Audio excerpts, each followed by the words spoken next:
राम राम दोस्तों, स्वागत है आप सभी का मेरे YouTube चैनल हिंदू व्रत कथा में। आज मैं कहती हूँ आपको दशा माता की व्रत कथा। तो आइए शुरू करते हैं। एक समय की बात है, एक ब्राह्मणी थी।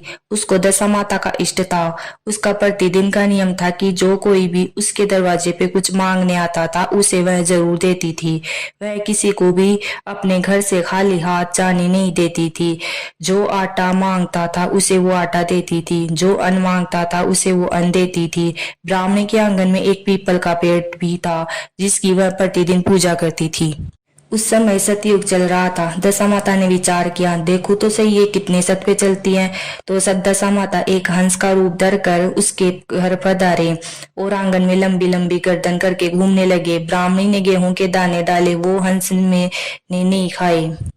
मक्के के दाने डाले, वो भी नहीं खाए। उस समय सतयुग चल रहा था। तो हंस ने बोलकर कहा कि हंस उगे तो मोती चुगे, वरना भूखा ही रहे। तब तो फिर ब्राह्मणी के घर में जो भी पैसे थे वो देकर दुकान से मोती ले आई और हंस को मोती चुगाए, और हंस तो मोती चुग कर चला गया। दूसरे दिन जब हंस तो आकर बोले कि हंस चुगे तो मोती चुगे, वरना भूखे ही रहे। तो फिर ब्राह्मणी ने अपने जेवर बेचकर दुकान से मोती खरीद लाई और हंस को चुगाए।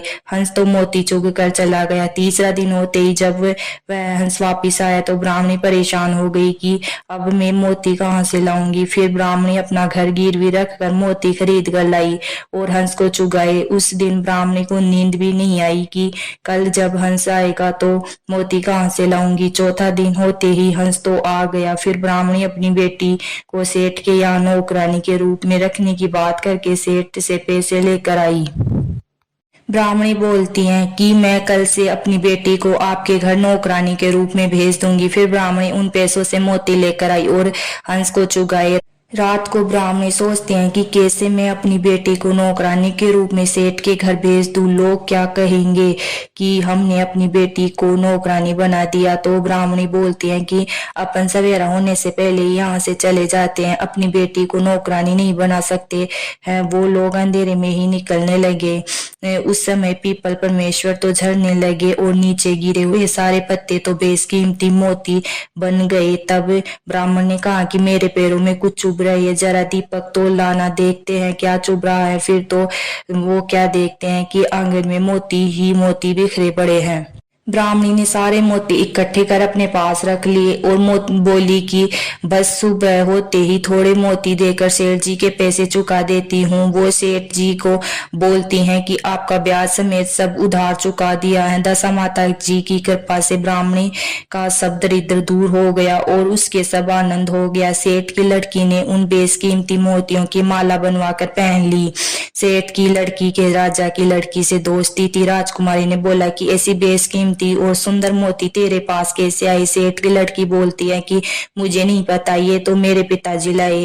राजा ने सेठ जी को अपने राजमहल में बुलाया और राजा ने उससे पूछा कि तुम ऐसे मोती कहाँ से लाए। वह बोली कि मेरे पास एक ब्राह्मणी आई थी, 3 दिन तक तो वह उधार पे मेरे से मोती ले गई और चौथे दिन वापस मुझे भी ऐसे बेशकीमती मोती देकर गई। तब उस ब्राह्मणी को बुलाया गया और उससे पूछा कि ऐसे मोती कहाँ से लाई तू।